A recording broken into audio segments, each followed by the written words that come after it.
Salut à tous. Aujourd'hui, je vais vous faire une série de 5 vidéos, donc sur 5 jours, pour vous parler de mon parcours psy, du moment où je suis tombé malade, si on peut dire ça comme ça, même si pour TDAH on ne dit pas tomber malade, au moment où je me suis retrouvé en résilience. Voilà. Alors aujourd'hui, on va parler du moment où j'ai commencé à avoir mes troubles. Donc mes troubles ont commencé donc en TDAH à la toute enfance. À toute enfance, ben écoutez, ça faisait partie de moi. Les adultes disaient que que je ne fonctionnais pas normalement. Et moi, je devais accepter.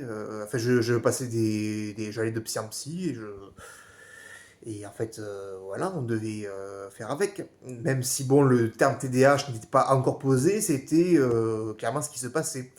La bipolarité est arrivée pour le coup très tôt. Elle a commencé, de ce qu'on a vu avec le centre expert bipolaire, entre l'âge de 9 et 12 ans, et avec une évolution constante, et avec des grosses difficultés sur toute ma vie.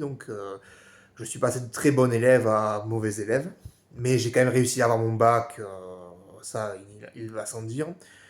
Donc ça, voilà, mais c'était comment dire, une imprégnation petit à petit de la maladie, c'est-à-dire on commence avec des symptômes avec lesquels on cohabite, et puis on se laisse envahir, et puis on fait un déni, et puis on appelle au secours, mais on refuse toujours comment dire, l'étiquette.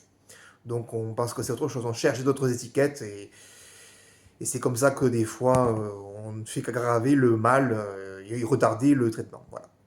Donc pour la suite, rendez-vous demain. N'hésitez pas, abonnez-vous, likez, partagez, j'ai besoin de vous. Merci.